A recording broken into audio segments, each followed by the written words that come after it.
Hi, welcome to Daily Dose of Anime Recaps. In this video, we'll be taking a look at the first 4 episodes of the series, The Shadow House. Faceless nobles live in a large house while several living dolls do their house chores. Do the dolls have a purpose of existence, or are they created to satisfy their masters? Before we begin, be sure to subscribe and hit the bell icon so you don't miss the next episodes. At the start of the episode, Emilico wakes up for her first day at work to serve Shadow Mistress Kate. She gets ready for work while a slice of bread is being delivered into her room through a small ventilator. After breakfast, she takes an elevator to go to her mistress's room. Kate wakes up and pours water for herself while Emilico greets her mistress, informing her that she is the new doll who will be serving her starting today. While scrubbing the floor, Emilico can't help but stare at her mistress's faceless face. She's curious to know what the shadows really look like. Kate knows that Emilico is staring at her, so she tells her that she doesn't like others looking into her eyes. But Kate quickly sighs with relief, saying no one can see a shadow's face. Kate then explains about soot, the black mass that emanates from shadow people, including hers due to anger or other negative emotions. She tells Emilico that she is currently feeling anxious, which is why she is continuously emanating soot at the moment. Emilico understands and brooms away all the soot that has been gathering on the floor. In the following scene, Kate decides to go have a bath while Emilico cleans Kate's model statue. But given her clumsiness, Emilico mistakenly breaks the statue and immediately apologizes to her mistress. Kate doesn't seem to mind and tells her to clean it right away. Emilico's first day at work couldn't get any better when she feels dizzy and falls, breaking a flower vase. Nonetheless, she gathers her courage and gets up, only to fall once again. Next, Emilico tries to clean the spills of the flower vase with her dress. Kate arrives at the scene and lectures her on how her clothes aren't for cleaning, and that the Shadow's family's living dolls aren't mere servants. Since the Shadows don't have faces, it is hard to distinguish family members in their family, so their living dolls serve as their faces. That's why it's important for Emilico to maintain her appearance instead of scrubbing her dress on the floor. Emilico apologizes and adds she still doesn't know much about the Shadow's family. Suddenly, Emilico starts crying that she doesn't have a long time to live and apologizes to her mistress for being unable to spend any more time. Kate worries, but when Emilico's stomach makes a weird sound, she realizes her doll just hasn't eaten much, thus making her feel weak. It turns out that Emilico didn't eat her full breakfast in the morning, thinking she had to share it with her mistress. So Kate provides her with a piece of fluffy bread, and hungry Emilico devours it in a minute. Later that night, Emilico thanks Kate for the bread and tells her mistress that she is now full of energy. She then kisses Kate goodnight before going to bed. The following morning, Emilico notices Kate making a soot man out of her soot. She jumps in with delight, surprising Kate. The two then spend their day playing cards, and Kate also teaches Emilico to read a book. Before going to bed, Emilico wishes she could study more to serve her mistress better. Kate agrees to continue teaching her if Emilico wakes up an hour earlier for cleaning. The following morning, however, Emilico oversleeps and hurriedly goes to her mistress's room to check on her. Kate sits angrily on her bed, while profusely emanating her soot. She then orders Emilico to clean the mess and heads to the bathroom. Later, Emilico reports to Kate she finished cleaning, but she has black soot all over her body. Kate wants Emilico to wash up, but when Emilico returns, she still has some leftovers behind her ears. Kate then wipes the soot off her doll, while Emilico wonders if all the Shadow's houses have living dolls of their own. Kate explains that they all get a living doll as recognition of their coming of age. Kate also gives Emilico some makeovers and tells her that she is her identity. They play dress up, and Emilico tells Kate that she is her mirror. Kate smiles when Emilico adds that she will try her best to keep her mistress happy. The next morning, Emilico goes on about her usual chores, eats her bread, and gets ready to serve her mistress. She greets her mistress and opens the bedroom curtains. Meanwhile, Kate explains she usually emits soot during her sleep, but this morning is worse than usual. Emilico doesn't mind cleaning the mess since she loves her mistress so much. One day, Emilico has to go outside to clean the whole mansion. She is nervous as she has never been outside. Mia, another living doll that lives in the room above Emilico's, introduces herself and asks Emilico to come out.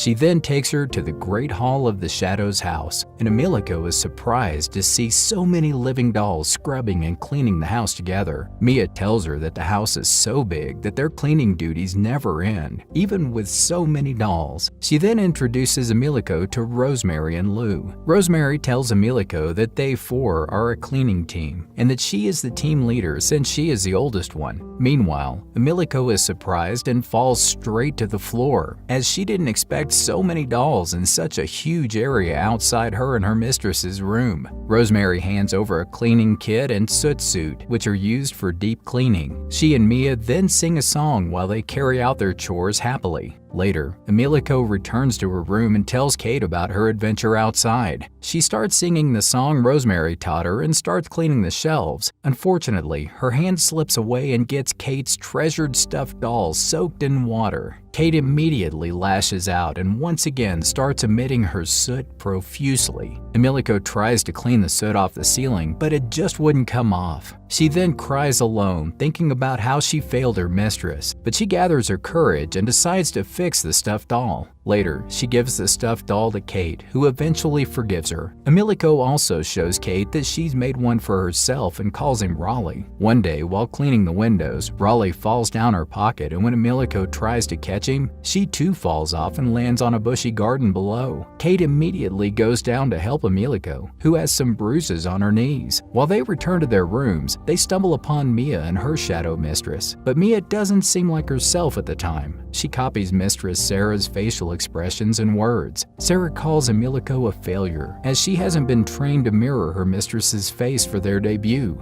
She also makes fun of Kate before noting that their Lord Grandfather will surely discard them. Later that night, Emilico wonders what Sarah meant about the debut and who their Lord Grandfather is. The following morning, Emilico has a new class to attend with her team so that they can teach her more about the Shadow's house. She meets Mia outside her room, who explains that she wasn't herself the other day because she was controlled by Mistress Sarah's emotions. Meanwhile, Rosemary and Lou join in and decide to give Emilico a tour of the house. First, they show around the Hall of Implements, where they keep their brooming kit. Next, the classroom where the living dolls can study letters. Meanwhile, Emilico notices a picture board, and Rosemary says that the picture is of living dolls' formal suits that they have to wear on their debut day. She explains that the debut day is an important ceremony where the competency of both Shadow and doll will be judged and whether they will be an asset to the Shadow's family. Once a Shadow's family debuts, they are said to have a face, which is a sign of adulthood. Rosemary then reveals that along with Emilico, Lou is also yet to debut with her mistress. Emilico, however, worries that her debut mightn't go well. Suddenly, their conversation is interrupted by an emergency ring, alerting them about the Phantoms. While heading to the Hall of Implements and getting their equipment, Mia explains that the Phantom is a cluster of scorches or soot that gathers together and begins to move with ill intent. The team, along with the other dolls, gather around when they see a large Phantom. A Lady Starbearer, the commander of the living dolls, uses the dolls to attack the monster, but when they strike it with a hammer, it only explodes into small pieces of scorch, causing them more trouble. Mia grabs Emilico's hand and chases the scorches, while Rosemary and Lou follow them behind. When they arrive at a room, Mia guesses that the scorches are behind a painting, and when she and Emilico strike from behind the painting, the scorches jump over Rosemary's head.